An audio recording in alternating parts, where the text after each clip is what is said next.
Gracias por continuar con nosotros. Seguimos hablando sobre biodiversidad y sobre estudios que se realizan por parte de profesionales, de científicos ecuatorianos. Tenemos el agrado de dar la más cordial bienvenida al doctor Rommel Montúfar. Él tiene un PhD, es investigador de la Pontificia Universidad Católica del Ecuador. Ha tenido varias dignidades. Fue coordinador del programa de posgrado en Biología de la Conservación en la Universidad Católica, investigador del proyecto PALMS Unión Europea, jefe del laboratorio 113 de Ecología y Genética. También tiene títulos como máster en Botánica Sistemática de la Universidad de Aarhus en Dinamarca, máster en Recursos Filogenéticos de la Escuela Nacional Superior Agronómica de Montpellier, en Francia, doctorado en Recursos Filogenéticos e Interacciones Biológicas de la Escuela Nacional Superior Agronómica de Montpellier. Así es que estamos hablando con alguien que se ha pasado buena parte de su vida estudiando. Bienvenido, doctor Montúfar. Y buenos días. Queremos conversar con usted sobre su especialidad, sobre sus trabajos que ha venido realizando. Tenemos aquí en la mesa el producto, algunos de los productos, como una publicación sobre las palmas ecuatorianas, ¿no?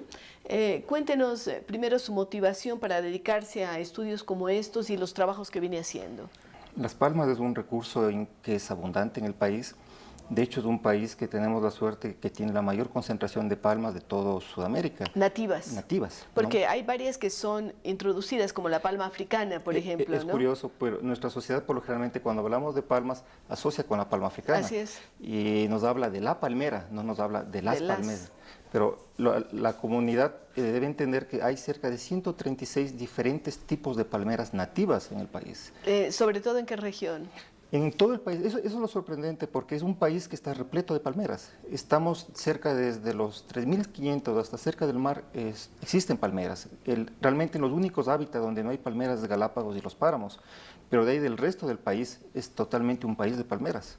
Qué increíble, porque realmente, como usted dice, probablemente el desconocimiento hace que uno piense que las palmeras vienen en buena parte del África cuando tenemos aquí, e inclusive sabemos que hay híbridos, ¿no?, que se han creado ya entre diferentes tipos de palmas. Claro, actualmente, por ejemplo, la industria de la palma africana, que es una industria enorme que genera gran cantidad de ingresos, aceitera, ellos crean híbridos con palmeras nativas de los bosques amazónicos, ¿no? De tal manera que les resultan mucho más resistentes y adecuadas, ¿no? Mucho más resistentes a enfermedades, también, sobre todo enfermedades, porque es un problema complejo el momento de mover especies de otros continentes hacia América. Los proyectos que usted tiene en la Universidad Católica, pero también otros relacionados a sus contactos con sus universidades, ¿no?, con la de Montpellier, con otras universidades en Dinamarca, en fin, donde usted ha estudiado, están arrojando qué tipo de resultados, no solamente en el tema de palmas, sino en otros en los que usted ha trabajado. Bueno, es interesante un poco hablar sobre este proyecto de la Unión Europea, PALMS. Fue un proyecto que finalizó ya en diciembre del año pasado, pero que estuvo 5 años, que nos permitió realizar investigación de forma integral, ¿no? Desde la diversidad genética, lo que es mercados, la etnobiología, las políticas, o sea, poder entender la integridad de un proceso de un problema que es la cosecha de palmeras. Entonces, sí, pero después del proyecto, terminó en diciembre, ¿qué viene? Porque sería muy penoso que un proyecto de esa envergadura, de esa naturaleza e importancia termine. Todo lo contrario, genera mayores sinergias actualmente. Actualmente tenemos nuevos intereses de seguir investigando, tenemos proyectos con la tagua futuro, con el pambil y con otras especies que vamos a seguir manteniendo. Una cosa que es importante es que la Universidad Católica ha mantenido desde el inicio una larga tradición en el estudio de palmeras. No es algo que hemos iniciado recientemente, con ese proyecto, ¿no? sí. Es aproximadamente desde hace unos 20 años atrás en que comienza la investigación de palmeras, y justamente estos productos se generan a partir de esa colaboración que ha sido extendida desde hace la década de los 80 hasta la actualidad con investigación de palma. Entonces es algo que va a seguir. Están los pasos adelante. Es un tema sumamente interesante porque no solamente involucra las palmeras, involucra también procesos sociales que hay detrás de las palmeras, involucra problemas ambientales, problemas tecnológicos. Las palmeras, por ejemplo, hablamos mucho de las palmeras, pero no hablamos del potencial que tienen las palmeras para generar productos, para hacer explotada esta biodiversidad.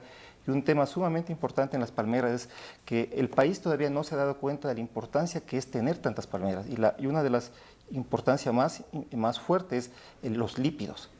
tenemos una enorme diversidad de fuentes de lípidos. De grasas, estamos hablando, ¿no? Y aceites. Y aceites, sí. Que tienen un potencial enorme para alimentación, para biocombustibles, para la industria alimenticia. Entonces tenemos una biodiversidad increíble que recién estamos tratando de entender y que ahorita nuestro interés y con el proyecto ha sido entender, sobre todo tratar de entender cómo son los procesos de cosecha, cómo les están afectando y cómo podemos preservar y producir políticas que nos permitan mantener y conservar esos recursos. Ahora, la palmera, las palmas en general son generosas en cuanto a la, no solamente a los recursos, sino también proliferan muchísimo, ¿no? O hay algunas que tienen que ser cultivadas, hay algunas que están en peligro de extinción.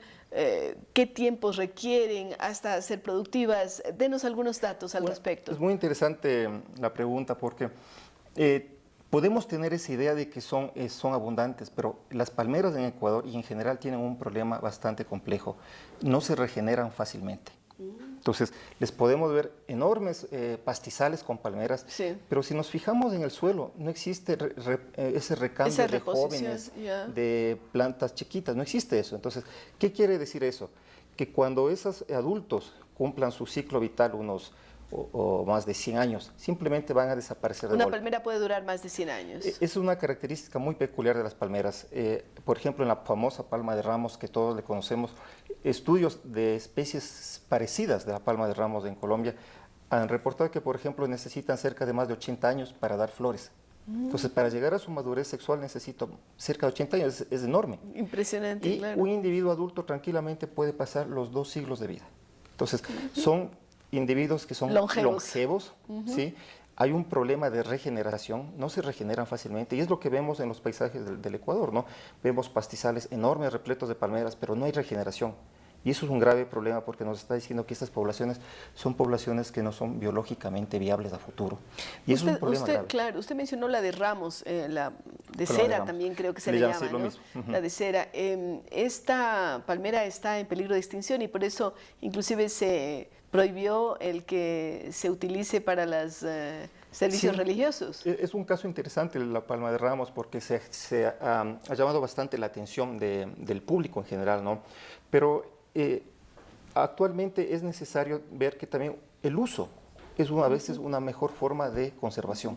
Entonces, debemos entender de que... A veces cuando se usan mucho, se mantiene porque se la necesita. Se la necesita y la gente comienza a dar un valor agregado del recurso y comienza a cuidar el recurso. Entonces, creo que actualmente nosotros debemos ir sobre educar a la gente de cómo utilizar el recurso para darle un valor agregado. Cómo mantenerlo. Y entender que el uso es a veces la mejor herramienta de conservación de una especie. A veces una prohibición puede ser contradictoria, contraproducente. Puede ser contraproducente y eso hay que tratar de estudiar y entender los efectos que tienen estas medidas de prohibición o no a largo plazo, ¿no? Porque si es fácil decir prohibir, pero también debemos de entender de que hay gente, que depende del recurso.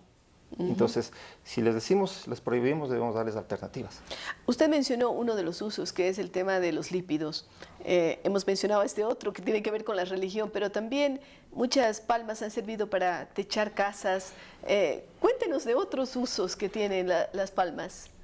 Yo creo que nosotros nos hemos olvidado un poco de la historia del país. Nos hemos olvidado que posiblemente, de hecho en el siglo XIX, una palma llegó a ser el segundo producto de exportación del país y que dio dinamismo económico al país, que fue la tagua. Así es. Entonces, es una palma. Es una palma. La tagua es una palma que en la década... ¿Y el palmito? El palmito también es una palmera. Podemos hablar, por ejemplo, de la mocora, una fibra que se encuentra en los mercados de Quito y que vienen de Manabí. Es una palmera. Las chigras, que todos sabemos que son esos bolsos que se ven en la Amazonía, vienen de una fibra que también de una palmera que es... Vaya, estamos aprendiendo muchas cosas hoy día. Los botones posiblemente de algunas de nuestras camisas son de tagua. Sí. Por ejemplo, las escobas de fibra negra que antes eran muy común de ver en los mercados, vienen de una palmera. ¿De coco? No, vienen de una palmera de Morona, Santiago, donde los campesinos han cosechado. Pero también había unas de coco, de fibra de... Pero eso me parece que son recientes. Pero las tradicionales de aquí eran las famosas de fibra negra. La gente no sabe que eran campesinos de Morona, Santiago, que cosechaban las fibras de una palmera que se llama afandra, transportaban a pequeños pequeñas industrias, pequeñas, muy familiares, artesanos más que nada, ¿no? En Ambato, en Robamba, y hacían las escobas y después llegaban a Quito. Entonces, si podemos hacer un listado de productos, es enorme. O sea que la historia de las palmeras es riquísima y va de la mano con la historia del Ecuador.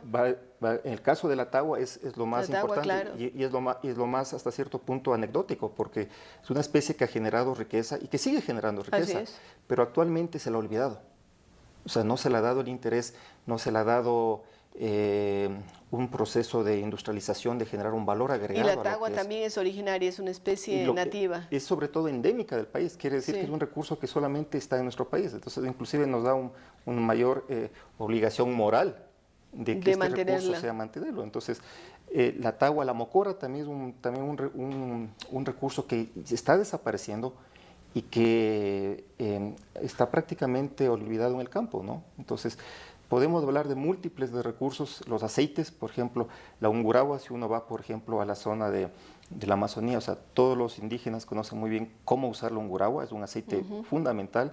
Los famosos larvas comestibles son criados en troncos de palmeras, es decir, podemos hablar de un sinnúmero de productos que derivan de palmas. Pero lo interesante de eso es, debemos comenzar a proteger ese recurso, porque en base a nuestra investigación lo que vemos es que el recurso está comenzando a disminuir, ¿sí? Lo cual nos obliga a generar políticas rápidas para que esa diversidad de palmeras no vaya a desaparecer.